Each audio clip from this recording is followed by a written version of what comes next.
湾第一点。没有听过人家吃土，没有听过人家吃皮的吧？哦，香哎！哇塞，你连这个萃取精油的这一套系统都好科技哦。很特别的地方是什么？你看哦，它的油是在下面。但油不是都是浮在水上面吗？走进来的就发现，其实你是卖咖啡的吧？卖咖啡是为了让买皮的客人知道我们真的有个果园啊，这个好像那种袖珍博物馆里面会出现的东西，就是它是迷你版的砂糖橘。好像调和果汁的味道，在这里面，你还用砂糖橘下去喂泰国虾飞。哎，不小只哎，有啦，它像砂糖橘哎。如果你的人生能够让你再选择一次，你会选择都市的高薪，还是选择一个喜欢的环境？在南投就有一群人，可能是放弃了都市高薪水，而去南投找了一片他想要的环境，而发展他喜欢的产业。如果要让这个产业蓬勃的发展，他们可能就要下一点猛药。他们做了什么？我们来去看一看。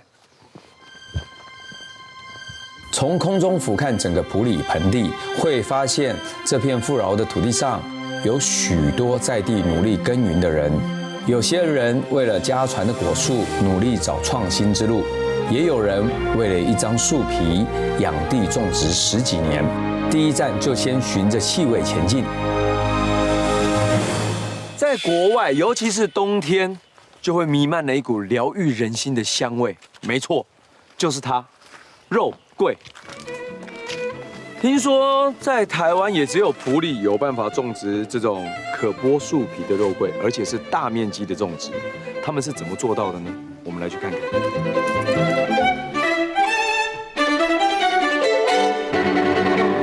北山哥，你好，你好，你好，你好，你好。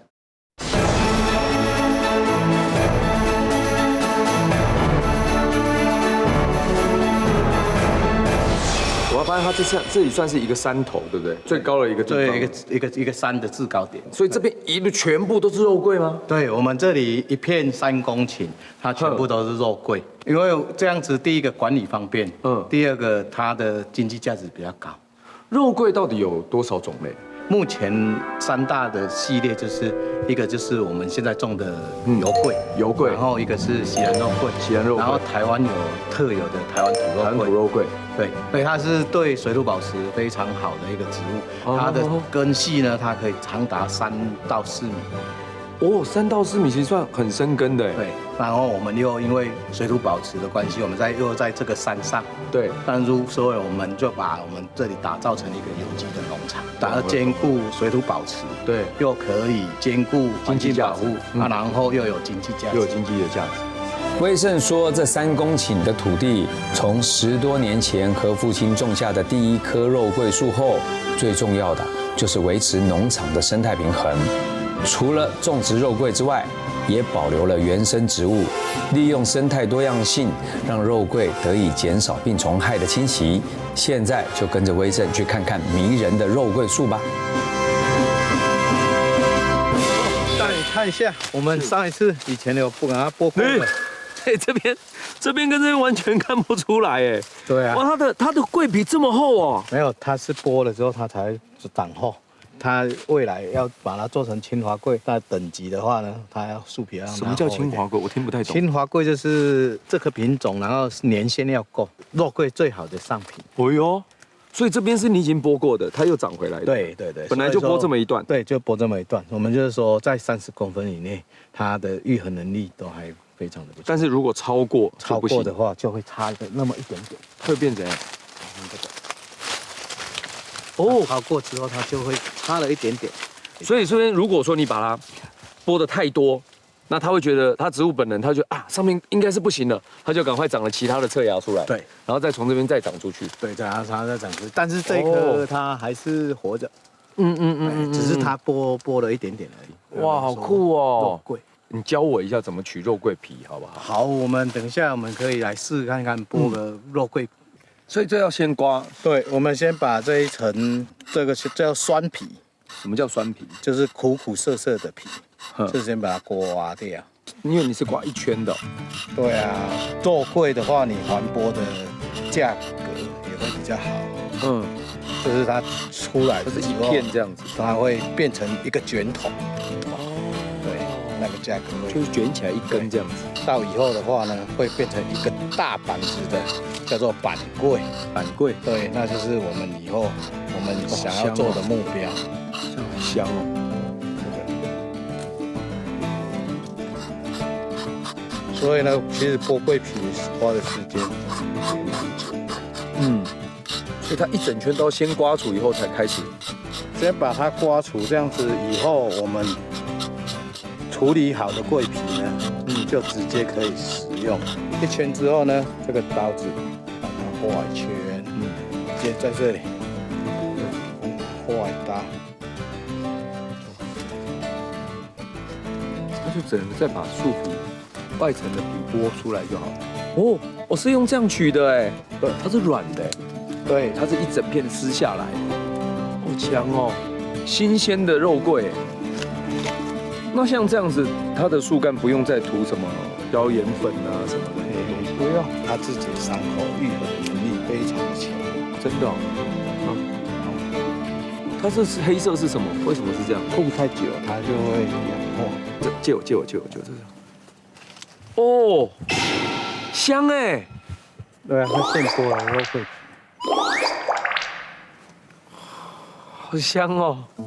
肉桂香是一种带有辛辣的气味，那是因为树皮中有一种肉桂醛的成分，具有抗菌的效果，所以许多料理中喜欢使用。而且肉桂醛的成分会因肉桂树龄增长而更显得香浓，并使得桂皮、桂枝到叶子都充满了相同的气味。除了这一个部位，这个籽也是可以吃的吗？在中药里面呢，它就是药方里面的桂子。桂子，对，像清炒的辣味，清炒辣味。哎，这什么东西？它有一个清炒，然后有个辣味。对呀，它是清。到明年2月份的时候，它开始转成紫黑色的。紫黑色，对。所以以肉桂来说，肉桂是整株可食。对，整株它们都是一样的，从根到皮，对，到枝叶都是。但当初大家肉桂醛，但大家怎么会就只有取肉桂皮？因为桂皮的话，就是因为它们的属性不同。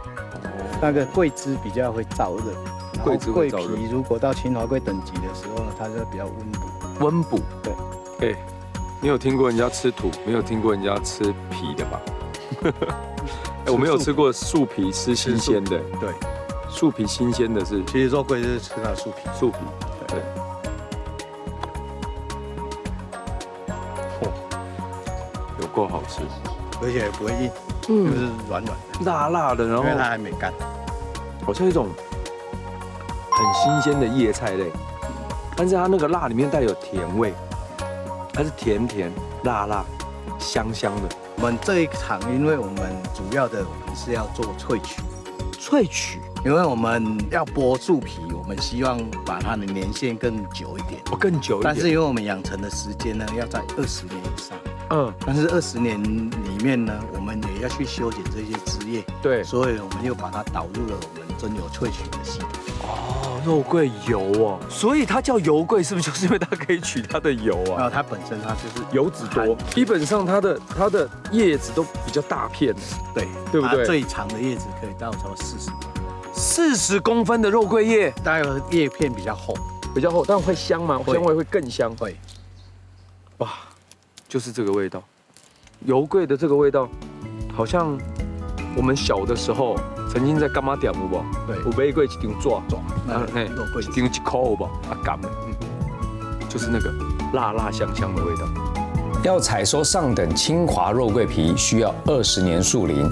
在等待漫长的时间里，威盛只能运用现有的资源来创造收入，维持农场的日常运作，让肉桂继续茁壮，直到量产的那一天。他说：“我们就来采一些枝叶，对，我们来做萃取。它需要多少能够它的比例大概多少？它一次可以入300公斤。300公斤，但是能够萃取多少的精油呢？它的精油呢，大约在0.7%左右，差不多到200多沫，超少哎，精油是非常的少，比我们之前做的那个叫什么香茅油还在少哎。香茅的油很多，香茅算是很多油的植物，对，它肉桂不会的油比较少，但是肉桂重新再生长的速度快嘛，像你这样把它剪掉，算是蛮快的，对它，所以说它的枝叶呢可以一直剪。那我们就把它收这些收集枝叶，把它收集起来，划团。所以我们现在这样把这些枝干都取下来了以后，接下来要做什么？我们来把它粉碎。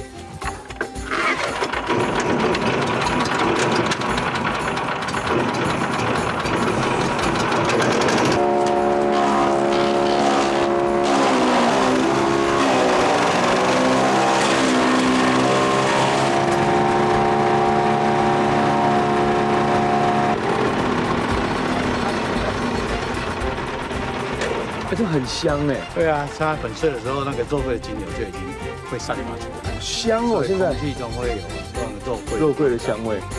哇，所以在采收的时候，你们开始在采收作业的时候，这个全部都是肉桂的香味。对。然后等一下我们就会进场去做蒸馏萃取。好啊。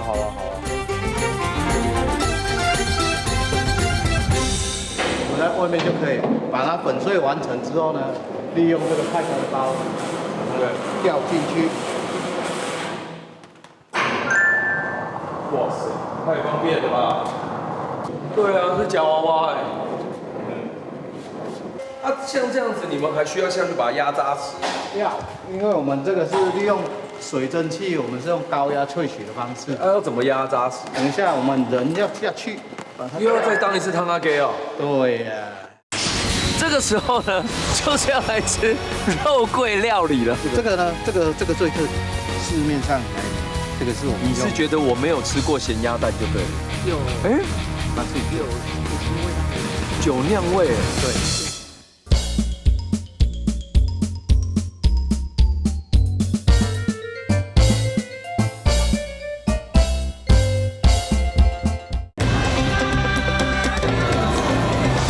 台湾第一点，香哦，它里面各种味道都有。是我们的，除了肉桂，还有刚刚它的肉桂籽的那个，对，那个味道。我们就要把它跳下去了。跳下去哦？对呀。手不可以扶在旁边。为什么？因为这个会摇动，你的手会夹到。哦。这个材料它不是均质的，它有叶、有碎叶、有树枝，所以我们在采的时候呢，利用我们人的感觉，去看哪里比较松，我们就多采个几下。好，来，换我。里面超香的哎，对，里面超香哎。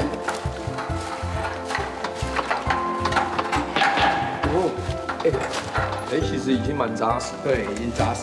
大哥，你的重量其实蛮不错的。不可以减重，对不对？你不能减重，对。你减重就没有办法这么的扎实了哦。好，那我们就可以扎实了之后呢，小心。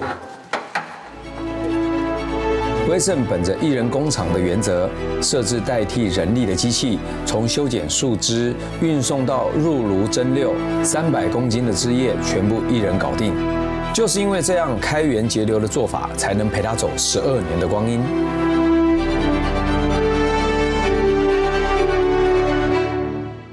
哇塞，你连这个萃取精油的这一套系统都好科技哦。对啊，我们这个从那里用锅炉打空气进来之后呢，我们这个冷却塔也比较特别。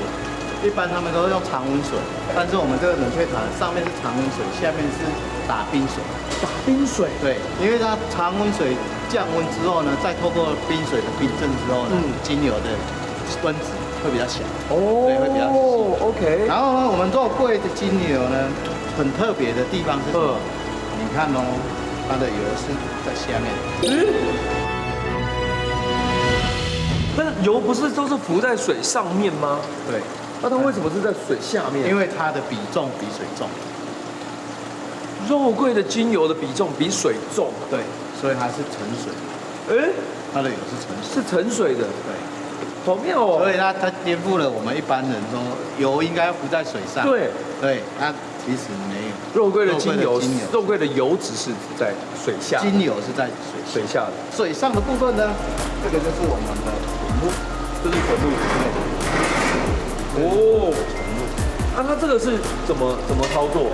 冷凝的，它进来之后，这个其实是在油水分离，油在下面，水在上面，水在上面。这边上面是水，这个是延长它静置的时间，因为我们没有办法，它的油没有办法一次就全部都分离完。对，那要透过静置几道，就是我们一个、2个、3个、4个，对，然后到最后收集起来，先收集起来。但是收集起来之后呢，因为它这个肉桂纯露它是高度的乳化，对，所以你看它像牛奶一样，对啊，要差不多半个月到1个月左右，它才会有水分离，然后它会变成这么久哦。对，那你现在有上个月的纯露吗？有，真的吗？对，这是上个月的。对，它出来的时候，你看这个是清澈的，像水一样。对，它不再是乳白色。对，它就不再是乳白色。好。它如果你没有通过这个油水分离的动作呢，它会酸化。这可以直接喝吗？可以，你可以试试看看，但是不要喝太多。我们建议的是你加一点水，它稀释它会更好喝。因为在这样子的话，它有一点，它没有稀释的感觉，有一点像肉桂药水。对，它真的是有一点像肉桂药水。它比较辣。加水呢？你再加水，就直接把这个开水把它加到8分满。清澈。对啊，它跟水的颜色是一样。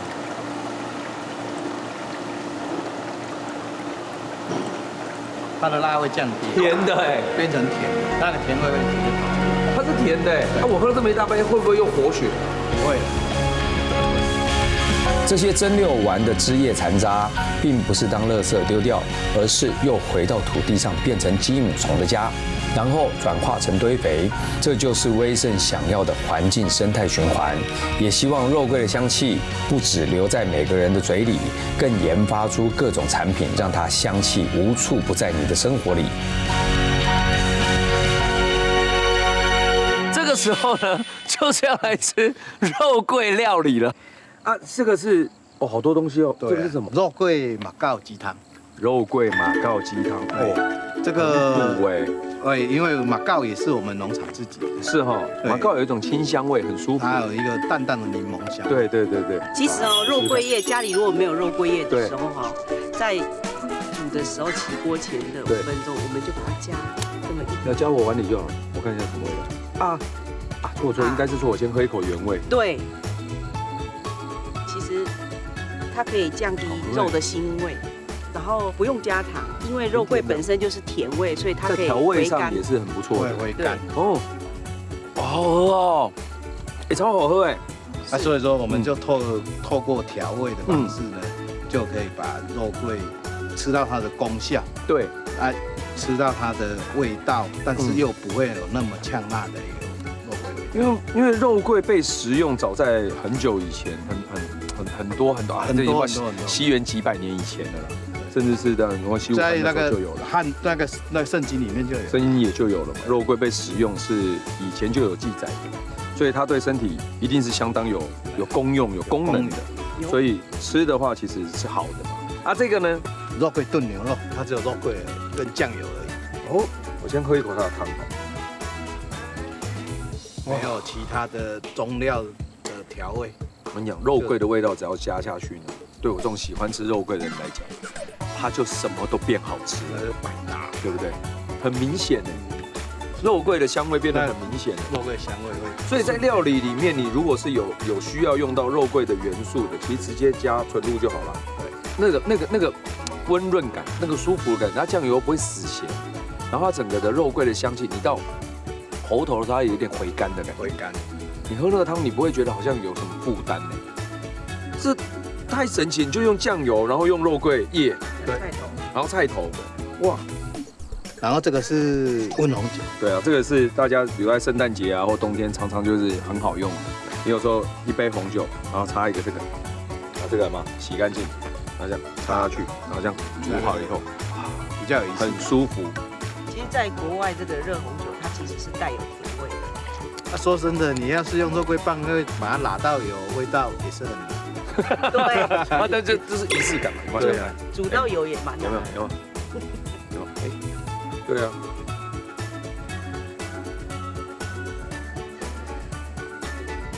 哇，热红酒就是好喝，而且肉桂的味道很舒服。你这里面加了什么？苹果，然后柳橙，对，然后这个呢，香料。这一个是豆蔻，豆蔻，对 ，OK。还有一个什么？丁香就是那个小，这里有哎，不用捞嘛。哦，对，丁香。所以我们加了豆蔻、丁香、八角跟肉桂，然后加一点水果下去。其实你想加什么水果都可以啊。没错。在家里想做的话，你就找一个红酒，但你千万不要拿什么82年的拉贝来煮，好不好？你就拿一点点简单的红酒就好了。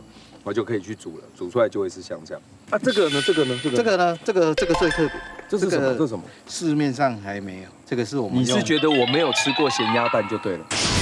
卖咖啡是为了让买橘子的客人知道我们真的有个果园啊，这个好像那种袖珍博物馆里面会出现的东西，就是它是迷你版的砂糖橘，好像调和果汁的味道。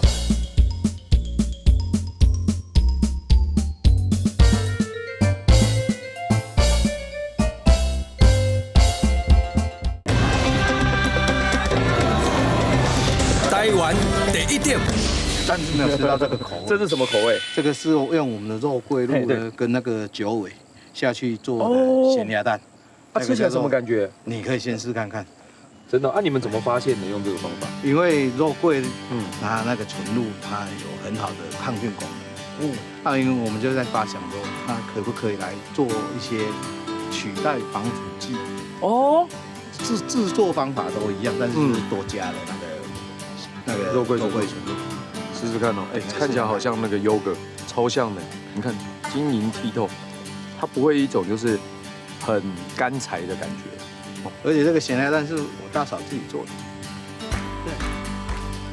对。有。哎，她自己做的。有什么味道呢？酒酿味。对。酒酿咸咸的，然后又有肉桂香香的感觉。哦，这咸鸭蛋太复杂了。哦，你要吃一下蛋黄，哎，好好吃哦。你要吃蛋黄更好吃。你知道为什么加肉桂露？哎，拿这个来做金沙中卷，不知道会变怎样哈。只有满口的香，而且降低它的蛋腥味。你觉得这个？我的老天爷啊！蛋的味道，这个哈，如果把这个蛋的蛋黄放在月饼里面，我跟你讲，那个月饼超好吃，加分加到不行。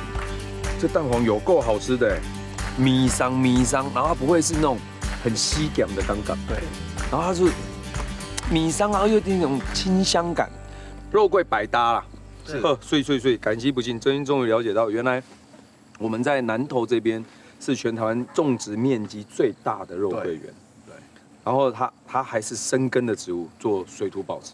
今天其实学到蛮多东西，而且还不是所有肉桂你都很适合来做。比如说料理啊，跟肉桂卷，跟中药型的肉桂，它会卷成这么大一片，还要是像我们这边有油桂，在等呢，它要等，你觉得等多久它会达到你想要的功能？20年，现在已经10年了，就是10年，还有10年呢，对，还要10年呢。你看这种东西，你只能等。那就因为天然物对，那你也没有办法逼它，你赶快长大一点，赶快长，没有，就是时间等它来，没有办法揠苗助长。对，没有办法。哇，谢谢你们，感激不尽。谢了。以前的农夫工作很单纯，只管把作物种好，交给大盘。现在的农夫除了要会种，还要会卖，文武双全，样样精通，才有办法守住上一代交付的田地。而接下来我要去拜访的农3代，也有着相同的使命。他又该怎么样去创新突破呢？听说在国姓乡有一家人是卖橘子的，而当这个爸爸去市场卖橘子的时候，就被客人质疑说：“这个橘子是你种的吗？哎，你看起来不像是卖橘子的。”然后他学广电的儿子回到家帮忙做了一件事，就让这些客人都傻眼了。到底是什么事？我们今天来去看一下。农夫应该什么样子？每个人答案可能都不同。但是国信乡这座农场里，却存在这样现代感与设计感的文青咖啡店。咦，农夫与咖啡，传统与文青，这样冲突感的确让人很好奇。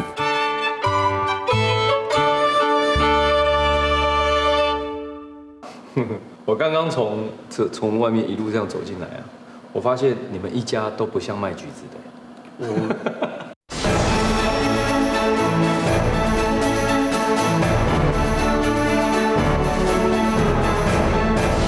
但只是走进来的时候发现，其实你是卖咖啡的吧？其实我们有种橘子啊，只是说卖咖啡是为了让买橘子的客人知道我们真的有个果园啊？什么意思？果园跟咖啡会有什么关系？因为我们早期呢自己在卖橘子的时候，很多客人都觉得我们是骗人的。因为我们长得不像农夫，所以他们觉得说看起来就不像农夫啊，怎么会去卖橘子？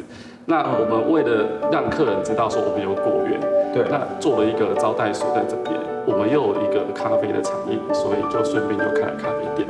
对，然后让客人如果说他想要看我们有果园的话，那这边至少能够一边喝咖啡，然后一边招待客人，可以体验到有砂糖橘相关的产品，可以看到果园，然后可以再喝到我们在地的咖啡。所以这也是你们自己种的水果？对，这是砂糖橘，因为我们有很多的砂糖橘的尺寸，它没有办法在这个宅配上面卖，所以为什么？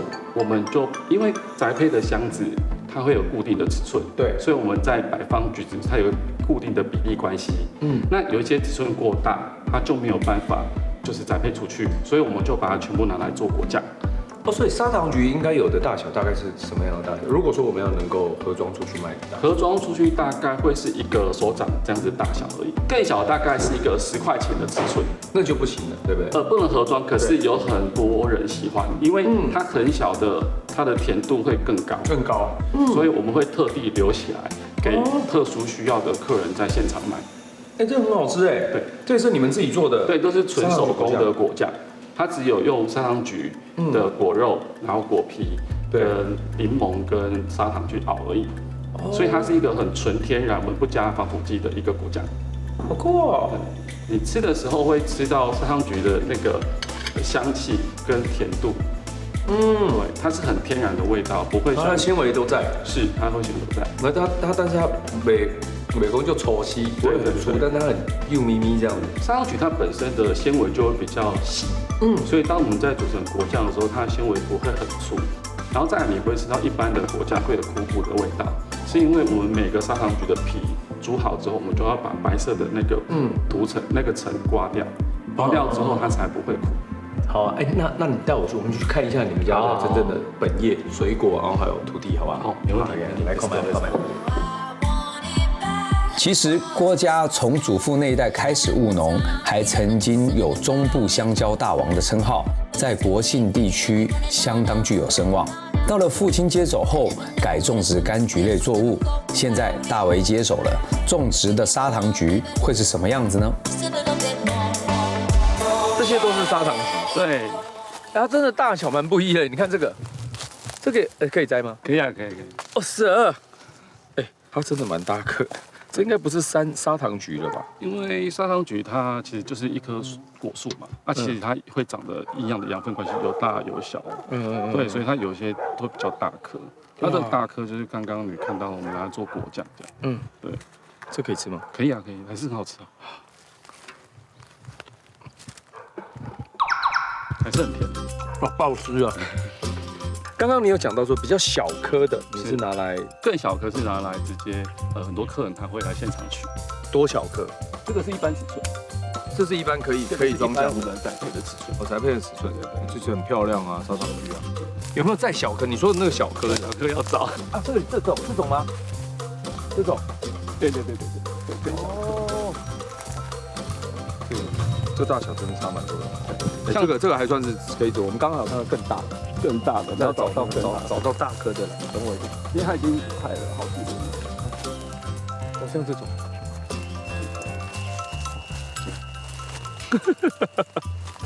它大小都不一样。还有哪一个？还有这种，对，为什么它橘子的尺寸会差这么多啊？因为它养分在吸收的时候，就是每个地方它得到养分不一样，所以它有些养分比较多，它就比较大颗；养分比较少，它比较小颗。但是以砂糖橘来说，好像蛮容易出现这样的养分分配不均的状况。对，常常出现这样，就是它就会有冲到这么小个。但你说这个是好吃的？这个是好吃的，非常好吃。真的吗？对，非常好吃。我这给你拿，我拨一下。而且这个是你说是小朋友都爱吃的尺寸，是吗？小朋友大概2、3岁，他都会自己去剥它，然后自己拿来。这个好像那种袖珍博物馆里面会出现的东西，就是它是迷你版的砂糖橘。对啊，它是比一般的砂糖橘尺寸再更小。哇！所以它籽会比较少。哦，酷哦。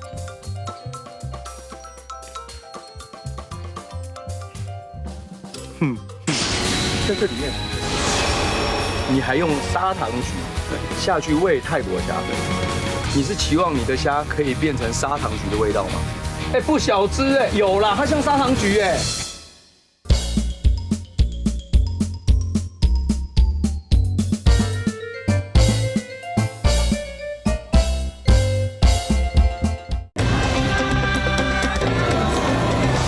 台湾第一点，好像调和果汁的味道，就很浓缩，它把所有精华都在里面。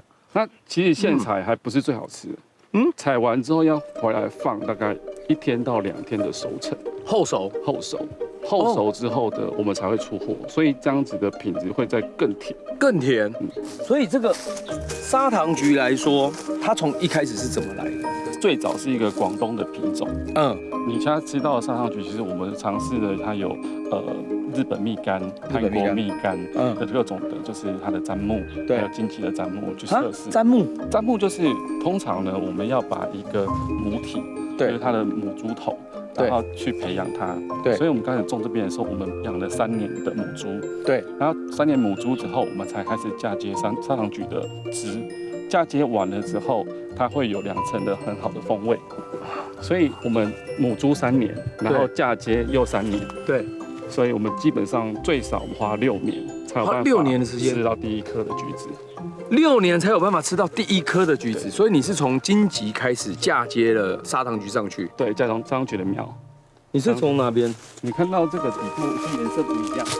对，我们底部呢是荆棘的母猪，然后上面呢就是砂糖橘的汁。那嫁接完之后，它会风味会比较特别。吃起来你会吃到很浓烈的香气，然后它的风味层次也会非常的明显，所以它不会只有甜的而已，它吃的时候会有荆棘香，然后蔗香，然后各种的风味层次累积，所以以我们的产品来讲，我们大概11度左右的糖度，就大概是别人的14度左右。是哦。吃起来的感觉是不一样的。对。但是嫁接这门技术的话，它是必须是要同一颗同一种，它才有办法接在一起，还是说它可以是不同种的？一般坊间有用一些唐山柠檬的母猪来做，可是它在一个时间内，它就会甜度会退。所以有些的品种的母猪不太适合这个产品本身后面的一个结果的甜度或者是它的风味表现都会影响到。虽说砂糖橘的市场价格好，但各家风味都有不同。大为期许它的砂糖橘是甜而不腻、富有层次的滋味，因此光是嫁接就花了不少功夫研究，希望能在传统的农业中找出新的契机。最重要的是，大为想在这片土地上尝试各种的可能性的企图心。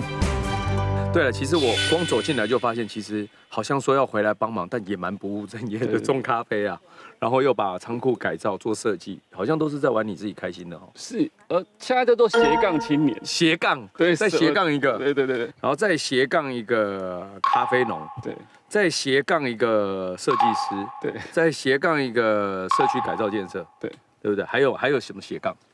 你再说一个，养虾子，养虾子，你养什么虾子？养泰国虾。你们这里有办法养泰国虾？有办法养。国兴乡这边有办法养泰国虾？对啊，就尝试养看看。结果有养起来吗？有养起来，有养起来。你来去看看，我不相信。你这边可以养泰国虾？这边你是养什么？泰国虾，在这里面，对，水池里面。哎，真的有呢。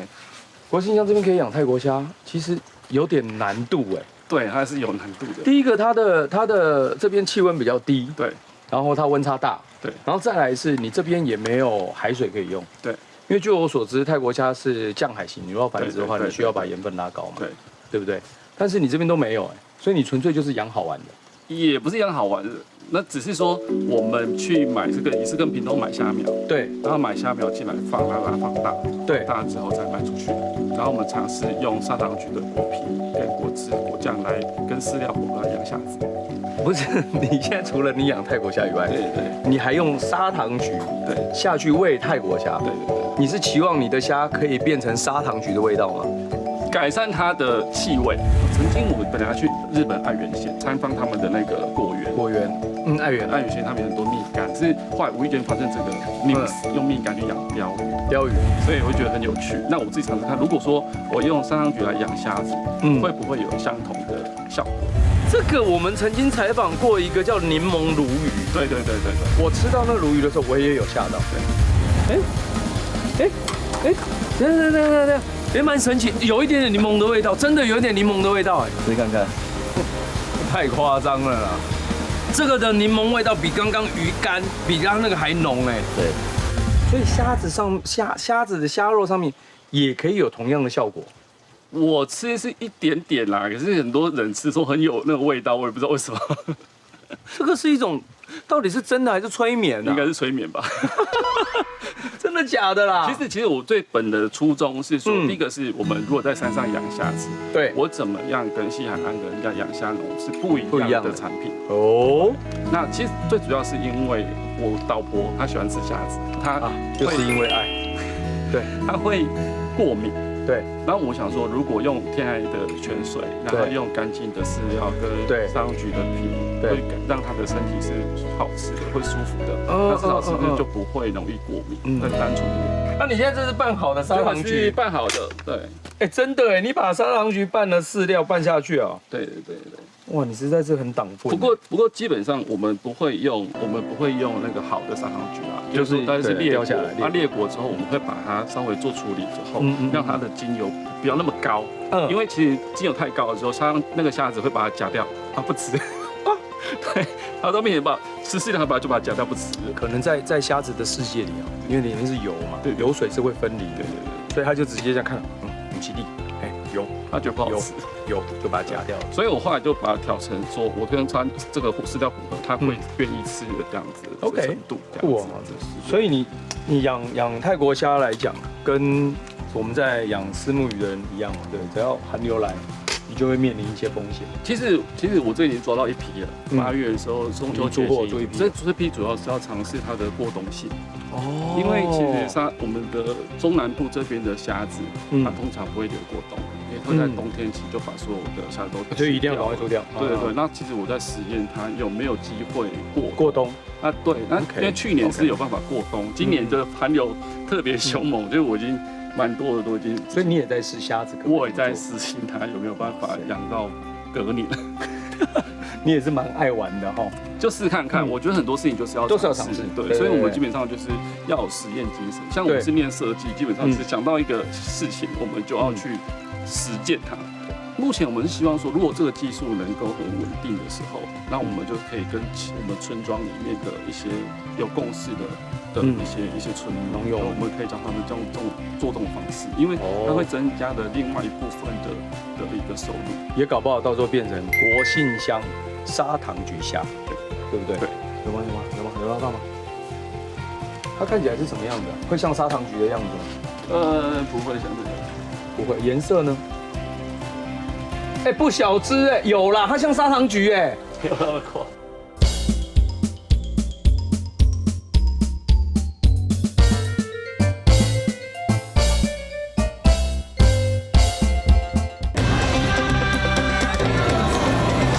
台湾第一点，真的啦！它身上的颜色，你看它这边的颜色。等一下，你看它这边，你看它的颜色，活力没有很好。但太冷了，你看它这个颜色，橘色的哎，它是比较哎，我觉得你会成功哎。你看它透过太阳，你看，吴宝，它那个要脱壳时，它会变成红色。哦，所以它是因为要脱壳，应该是要准备脱壳。那你抓一只真正的砂糖菊虾，好不好？就是把它放回去。捞家来的，这是刚那一只吧？啊，这是刚那一只，就同一只。对，这只是想怎样啊？这是刚那一只。是哦。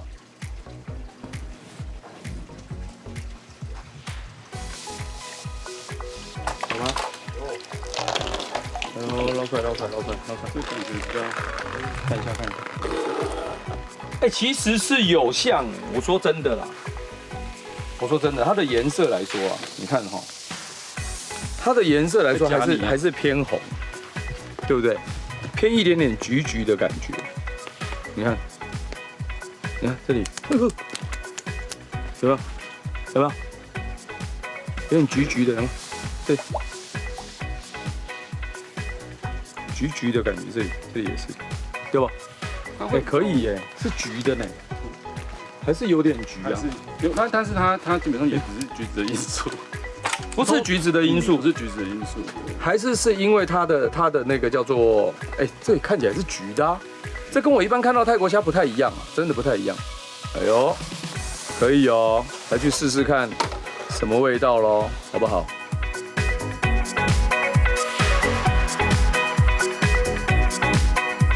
因为自家拥有天然涌泉，加上一个爱妻的起心动念，让大为放手一搏，大胆实验精神令人佩服。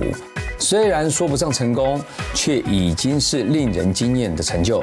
接下来当然就是要品尝砂糖菊虾喽。全都跟水果有关系。对，水果做的scone，这个是蜂蜜。哦，这是蜂蜜，然后这种砂糖菊做的scone。对，你可以沾点蜂蜜。它会把它那个柑橘的那种味道带出来，砂糖菊的味道会怎么提出来？你会更明显的吃到，砂糖菊的味道，因为我们都是学咖啡的，所以咖啡就追求所谓的咖啡的风味层次。那其实我们会把这种道理引到任何食材里面。所以一个好的食材，它是有很多段的风味层次。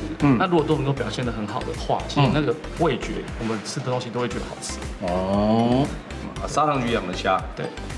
我突然发现砂糖菊养的虾，它有一种很特殊的质感，跟我在吃的泰国虾真的不太一样哎。它的颜色其实很难形容哎，它变得比较艳，颜色的浓度比较高，它比较鲜红色。对，吃起来真的会没有味道吗？比较没味道。你自己觉得没味道？我自己觉得比较没有味道。哇，你看这个，哎呦。哇，有人试过了柠檬鲈鱼，但还没吃过砂糖菊虾。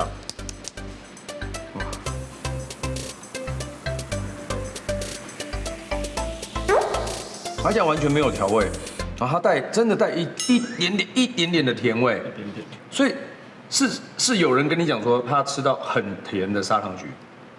其实是我就觉得它是水质，第一个部分是水质够好，够好，所以它基本上会把身上不好的东西代谢掉。那我们这个泉水其实从九九峰的自然保护区流下来的，对。那这个水质本来它的矿物质就很高，然后又很干净，对。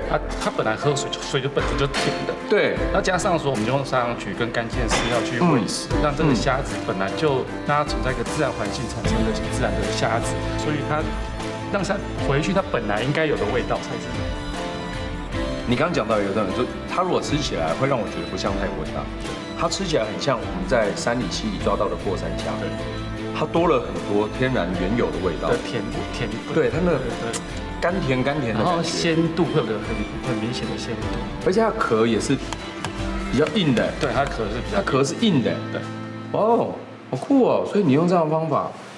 我觉得我还蛮期待你可以让它渡冬的。如果它能够渡冬的话，其实这样的虾其实蛮厉害的。还有部分其实我们遇到的限制是它的产量，产量其实没有想象中那么高。它像我们比较像外行人，就是我们只是模拟它一个生物它的生存环境，它是一个回到自然生活环境，不是去养殖它。对，所以其实产量上我们其实还没有办法让它变得非常的稳定，而且非常大量。OK。其实我觉得用你这样的概念，加上可能你也是学设计、学社区发展，我觉得用这样的概念可以让大家再重新看到国姓乡拥有一个新的生命力，而并不是说你好像一定要到哪边去你才可以做什么事情。对对对，你也可以把你喜欢的事情带进你自己的家乡，到那边试试看，它有没有机会发展。也许你哪一天真的就会发现，国姓乡虾、国姓乡泰国虾、国姓乡砂糖橘虾，也不一定，对吧？谢谢你，谢谢，很高兴认识东哥，你，感激不尽，感激不尽。喜欢吗？记得按赞加订阅，台湾第一的，开启小铃铛哦。